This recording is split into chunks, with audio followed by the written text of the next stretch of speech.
Hello, everybody. Welcome to Trek on Tuesday. We are just going to gallop right in today. Giddy up, Gina, Yeah. because today we're going to talk about horseback riding. What a fun, cool activity for Scouts. Actually, Scouts of all ages can ride horses. Cub Scouts are a little bit limited into like how far they can go and things like that. But do you know what Obi-Wan Kenobi said at the rodeo, Gina? No, what? Use the horse, Luke. I A had Star Wars horse joke for you there, Gina. No idea that was a joke. That was pretty good. Thank you. Now, who wrote that? That came from Wesley L. from Miami. Good job, Wesley. Yeah. In all seriousness, no horsing around. We've got a great story that is actually from the print magazine. It's also in the app, and it is on scoutlife.org. There's a URL at the bottom of the screen where you can read today's story along with us. We're not only going to read the story, we're going to talk a little bit about horses, and we are going to end today with a very fun horse quiz where we challenge Aaron, who's never taken the quiz, never really even seen the quiz. The reason why we're challenging me, let's just say it, because Gina knows about horses. Gina grew up around horses, riding and competing, right, Gina?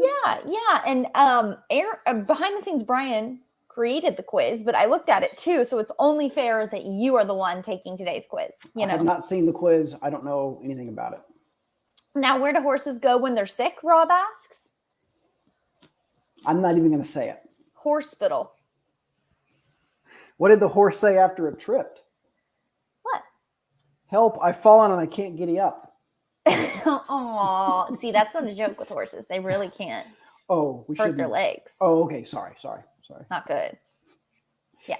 No, that's actually a pretty good joke. If anyone has any experience riding horses or taking your scouts on a horseback riding experience, we'd love to hear about it. But in the meantime, Gina.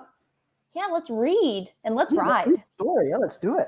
This story was written by our friend and colleague, Michael Freeman, and photos by another friend and colleague, Michael Roytek. Mike and Mike. The two Michaels. Yes. Okay. You are 15 feet off the ground on a stack of heavy-duty milk crates. Perched on the highest one, you feel the occasional gust of wind threatening to knock the shaky tower to the ground. You look down and see that your friends have another plastic crate for you to attach to the top. They want you to climb higher. Once you get really high, everyone watching to see if you will get higher or if you'll fall, says second-class scout David Temper, who's 13. Everyone's cheering that the person up there doesn't fall.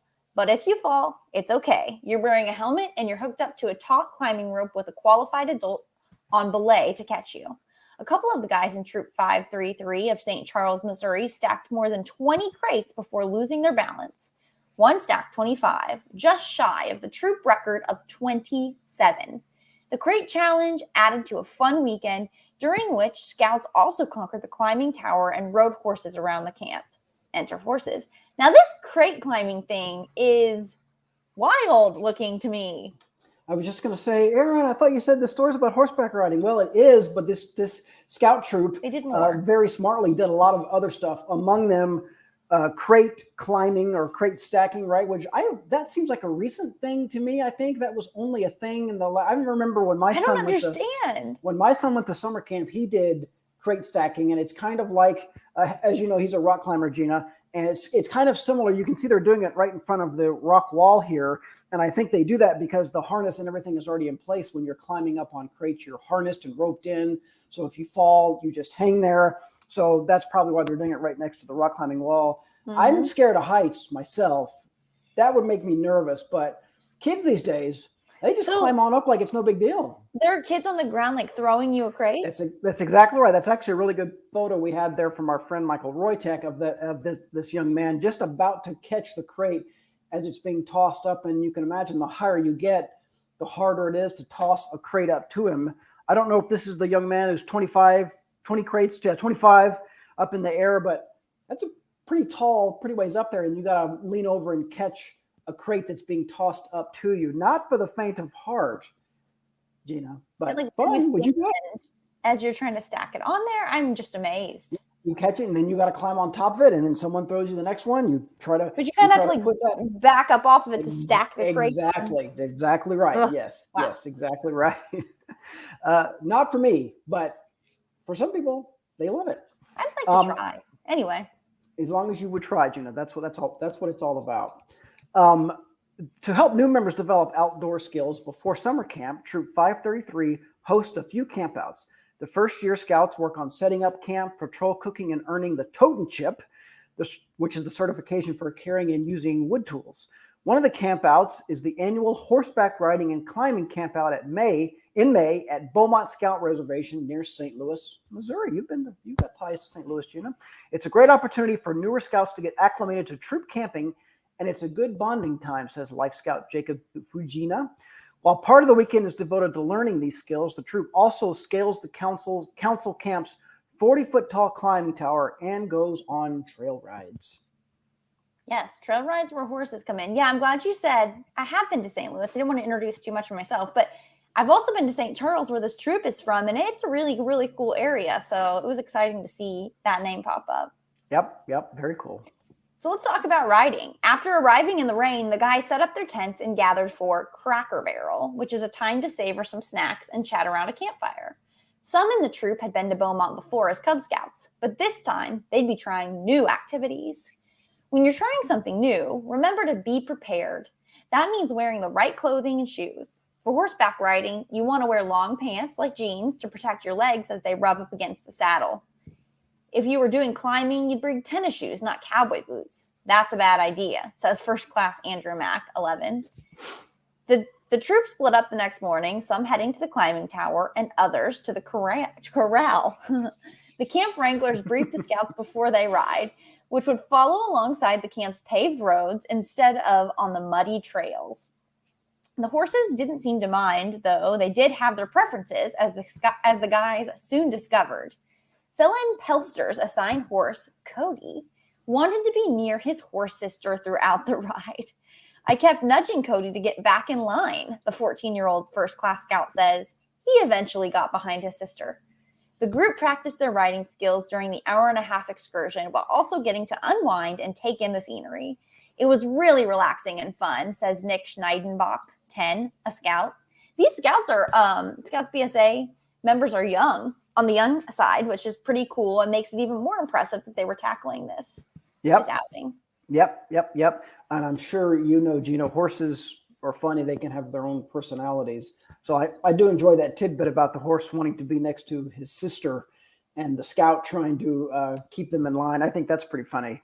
And usually when you go to a scout camp, as far as I've ever seen, the horses are really, really good, really calm. They know what to do. And similar to like when you go to like maybe places where you can like rent a horse to do trail riding, they're just so used to being in a line and following each other on a trail, often in a certain order. They are very particular about what they want. They have a mind of their own. Yep. It's what they do. You can trust them, but at the same time, it's like they want to be behind the right horse. Mm-hmm. They just want to follow the trail. They don't want you pulling them off one side or the other. Right. And I think probably in general, it's best just to let them do their thing. Is that right, Gina? I feel like it's maybe best to just go with it. It probably depends what your purpose is. If you're just trail riding and it's a hobby and you just want to relax and enjoy the trail, probably. But I think probably if you had a horse instructor, a horse riding instructor would say, you want them to bond with you and listen to you. So, if you want to stop, you want them to stop, not just keep going. Right. Probably just depends on your objectives. Yep. So as one group of scouts was getting comfortable on horseback, Gina, a few scouts found themselves out of their comfort zones at the climbing tower. After hoisting himself to the top, Andrew realized he preferred to be back on the ground, and he wasn't thrilled with how he had to get there.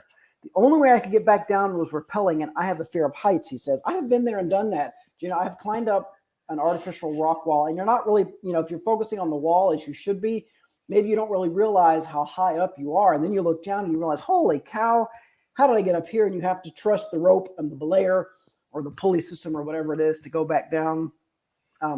Young Andrew was fine. He made it back down fine. To rappel, you lean backward over the edge of the tower and descend along the side.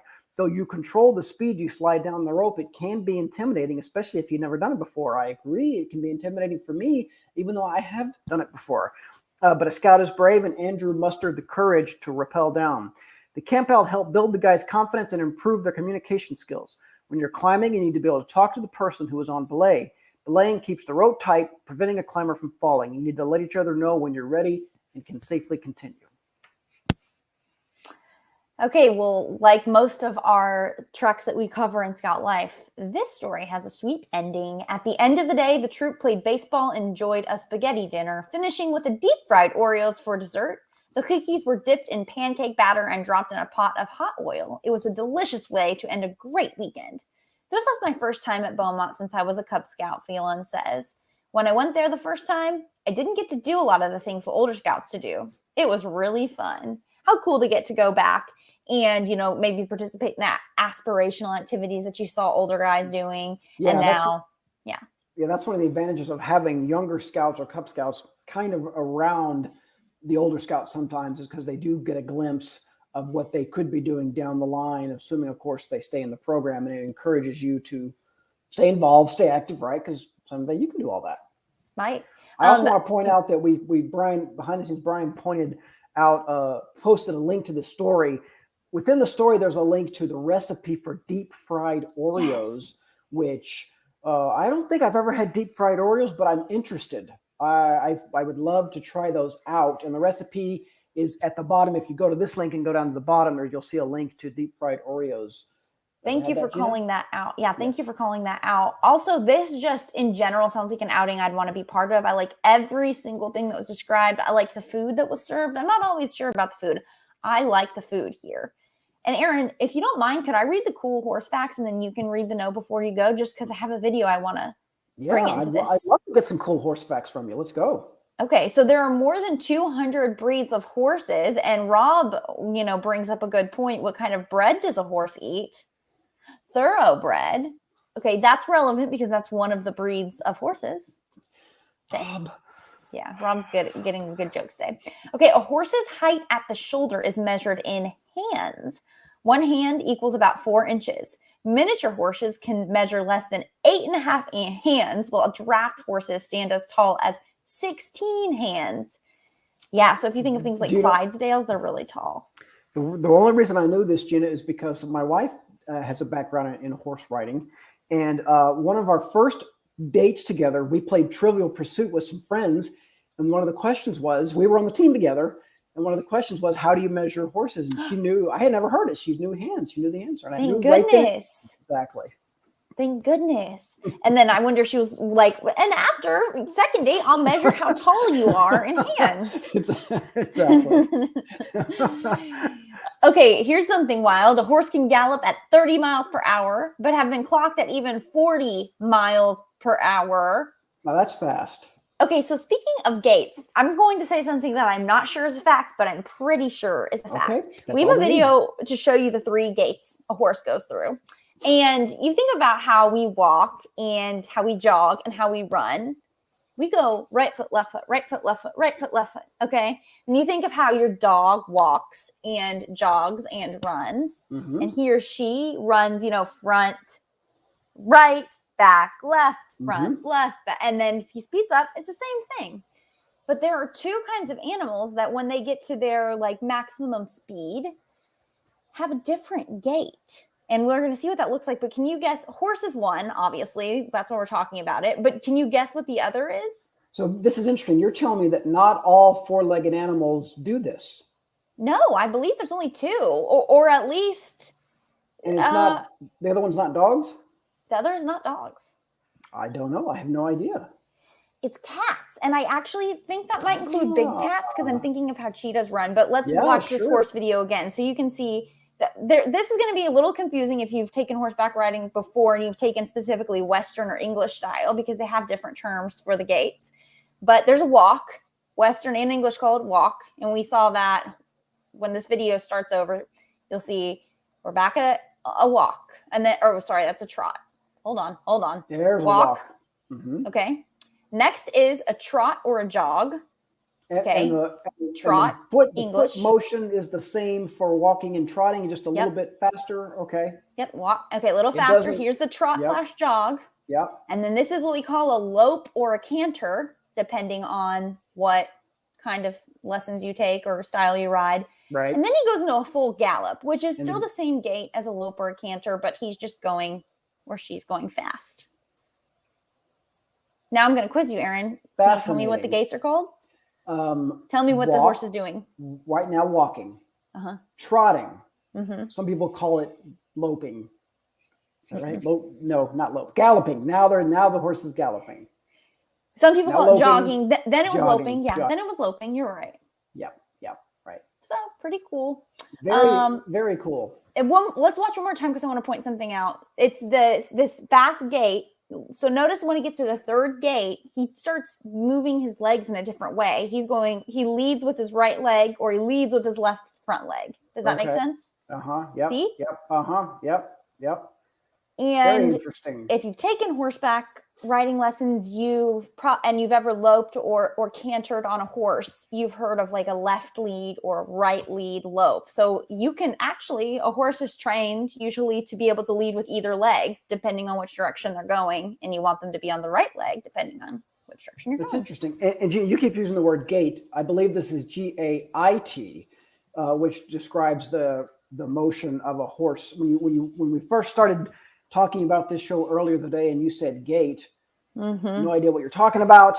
I had a feeling. This is a very. I said it wrong. I spelled it wrong too, I think. Oh, that's okay. It's a very interesting. That's interesting. I had no idea. Yeah, it's a thing. Anybody out there, feel free to fact check me, but I do believe it's like felines, big and small cats have that different gait, and I don't think any other animals do. Very cool. Now, there are a few things, Gina, that you need to know before embarking on two of the activities these folks did on this trek, on this outing, rock climbing and horseback riding. Both of those require qualified adult supervision to ensure that everything is safe. And rock climbing and crate stacking fall under the BSA's umbrella of COPE activities. Those are for Scouts BSA members only. Prepare by reading up on each activity in the Horsemanship and Climbing Merit Badge pamphlets. Go online to the Safety Moments page at scouting.org to find more resources and guidelines. I shouldn't say that rock climbing is Scouts BSA only. Cub Scouts can rock climb only, but crate stacking is Scouts BSA, venturing, stuff like that, older Scouts only. And I can definitely see why. Seems like, that takes some skill. Yeah, absolutely. I agree. One more fact about horses that I left out is that horses existed in North America millions of years ago, but they went extinct. If you've ever looked at different horse breeds through history, I mean, there are so many different looking horses. Most of them seem like they were pretty small compared to what we think of today. Okay. But those horses were believed to have had stripes like zebras, and then European horses were introduced to this continent in the 1400s. It's also interesting. I wanted to make sure we read this because if you ever go ride horses and they all, there's a spread there where they have different markings. There's paint horses, quarter horses, and some are black and white and some are brown and white. There's something called primitive markings on some horses. And they're like a unique markings that kind of have followed them from early horse breeds, if that makes sense. So ask somebody who works at the ranch or the horse riding facility you're at if any of the horses have primitive markings, so you can see what those look like, because it's kind of interesting. Very cool. Yeah, all kinds of good horse facts, Gina. There's so much, and I don't know. There's so much more to it than I know. That's for sure. There's a lot to it for sure. We're going to find out, I think, right now exactly how little I know. I'm going to take a quiz. You know. Yes, exactly. Take a quiz online right now. Help us tack up a horse. Which piece of horseback riding equipment goes where?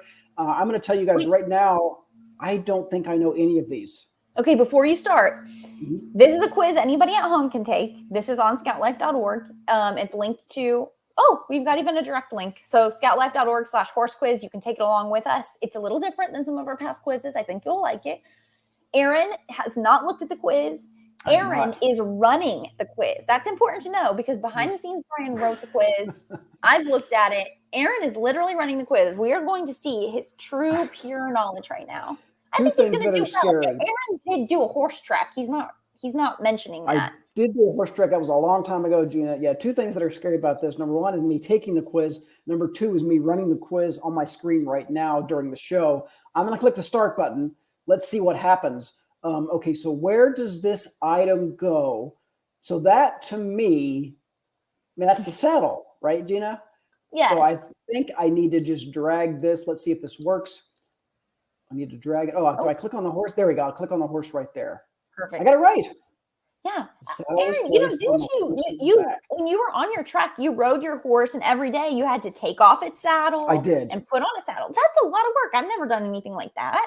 It would a horse track is kind of like a backpacking trek or any other kind of scouting trek where you have a lot of responsibility. You don't just like on a backpacking trek, you don't just walk. Well, once you get to camp, you have to unpack your backpack, set up your tent, maybe put up a bear bag or something like that. It was the same thing. We had to unsaddle them, tie them up using our fancy Scout knots.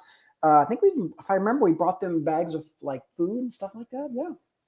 Well, before you go to the next one, I've got a question for you that we didn't even address in the title of the quiz. What do you call it when you put all these things on a horse or take them off? Do you know?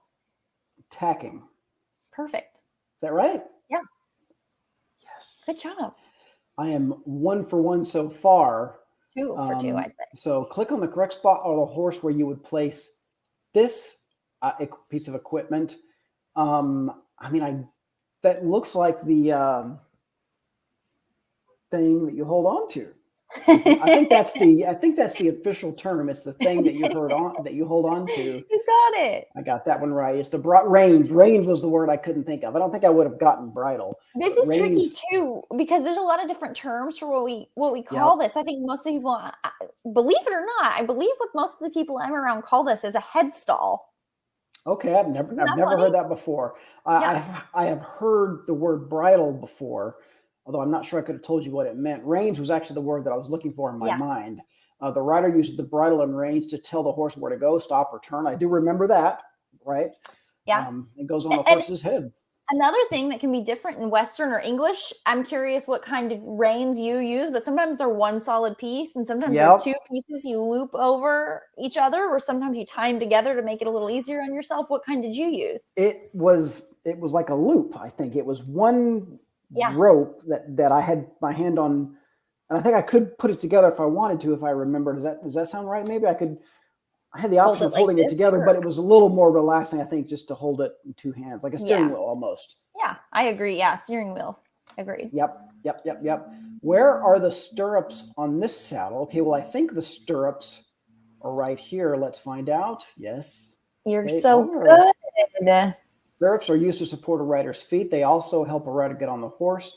They are attached to the saddle on the side of the horse. And correct me if I'm wrong, Gina, this is where we talked a little bit in the story about the importance of wearing the right kind of shoes, because you want shoes that will not slide out of the saddle so you don't slip. But I think you also have to be able to, in case of an emergency, you got to be able to jump out somewhat quickly or something like that, right? So I'm not getting the details right, but no, you are. Unfortunately and fortunately, with horseback riding, it's like you kind of have to think what could go wrong because you are relying on another being. And so if you don't have some kind of way to keep your foot from slipping through the stirrup, if you fell off and one leg was in and your foot slipped through, you'd be still attached to the horse while it was moving. You want your foot to be able to come out. Exactly. That was really funny when it would happen in the cartoons I used to watch as a kid. But bet. In real life, I don't think it would be all that funny. So we definitely don't want that to happen. Okay, this is a horseshoe. And we actually did when on my the horseback riding trek I went on. We did have to do like some maintenance on the horseshoe every night. Yeah, I can't remember. I guess we scrubbed them, or at least we just inspected them. Did you have to pick up their feet and kind of clean out their? That's exactly right. Yep. Yeah, it seems like sometimes they didn't need it, or maybe they always needed it. I can't remember. But horseshoes help prevent excessive hoof wear. Didn't do any shoeing itself. Yeah, shoeing itself should be done only by an expert. Are horseshoes actually nailed into the horse's foot? Gina, am I right? They are, and like you said, an expert puts those on. That seems so crazy that they nail them in there. It does, but it doesn't hurt the horse because somebody knows what they're doing. There's a whole bunch to learn about a horse's foot and the different, like things inside their foot, different parts and all that. Some horses don't wear shoes. I was going to ask, do all horses have to have horseshoes? It depends on where they walk, like what the terrain is like, where they walk. But I think that the prevailing wisdom is that they do still need a farrier. That's what you call the person who puts the shoes on them to come shape their feet occasionally. I do have kind of a funny story. The last time I saw a horse, I've never really liked cleaning their feet. I should. When a horse is trained, it's not super hard, but that is one thing that makes me nervous for some reason, just because their front legs are really scary and powerful. Back legs, of course, as well, but the front legs to me are scariest. And it just scares me because you're kind of holding up their weight a little bit. You got to coax them. And I just think, boy, if this horse decides to lean on me, I was so scared of something like that. And I was cleaning the horse. This is my family's horse too, who I generally trust. And I was like, I got this, great. And I'm just all in on cleaning the horse. And he bit me on the back. Oh. You were bothering him. He did not want to be cleaned anymore. Yes. And my mom says maybe she thinks he wanted a treat or something. And I just think, maybe what a way to try to get it. Yeah. So now I have a double fear of foot cleaning, I'll say. Yeah. I probably would choose to leave that to the experts as well. Where is the flank cinch on this saddle? Now, I don't know what that means. That's a really tricky one. Well, I know that flanks are things that go on the side, like your flank is what is your side. So maybe it's this thing that hangs down a cinch. So it's either this back here or this right here. A cinch, I think about like a knot, right? You cinch something together. Oh, I didn't get that right. But guess what? I got two more guesses, so now I'm going to go back here. Okay, it was the one back here. I had a 50-50 chance of getting it, and of course I didn't get it. I think this is the hardest one because there's something called a cinch or a girth on this saddle, and that's what I think most people are familiar with, especially if you've rode English, but it's underneath the stirrup, so you can't necessarily see it and click on it here. Right. So behind the scenes, Brian put a real tricky one in here. It's the rear cinch. Yes. And not all saddles have this. Not all people use them. Correct me if I'm wrong out there, but I'm not sure English saddles have them. Let me know if you know. Yeah, I mean, English saddles, don't even get me started on those. Now, correct me if I'm wrong. This is another thing that I learned on our horseback trek is that we would have to cinch up the horses every morning. And they puff out their chests. That's so funny because they've learned if they puff it out and you tighten it up, then they relax and it feels a little bit looser. That is so interesting that they know how to do that, right? They really do. And if you may have experienced this, Aaron, where you're like, I tightened it, and you get on, and your saddle either kind of like comes to the side when you try to get on, or just like slowly starts to slip while you're riding because that horse tricked you. Yes, and I can't remember we had someone with us who could recognize when that was happening, and he would do something to try to get them to, whack them on the side or something like that to get them to not do that. But that was so funny. I'd never seen that before. I never want to like poke them or anything. So I just kind of like tighten it up and then hope that they forget and relax. Right. Wait it out a little bit and then go tight a little bit more. Yep. This piece of equipment, I have no idea what that is. Click on the correct spot on the horse where you would place this piece of equipment. I mean, I don't know what that is, Gina. So yeah, glad that you think it's funny. It is funny because honestly, it's kind of a funny looking version of this. It is. So I'm just guessing it probably looks different once it's on the horse. I'm sure I totally recognize it if it was on the horse. Just can't wait to see where you're going to go. Does it go up here? Nope, it doesn't go there. I mean, there's only so many places it could go.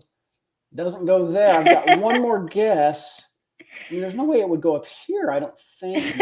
Nope. Didn't get that one right. This is the bit. This is what goes in their mouth. Yes, of course. Yeah, now you see. You were thinking the scale was confusing. Yes, I didn't get it. Yes.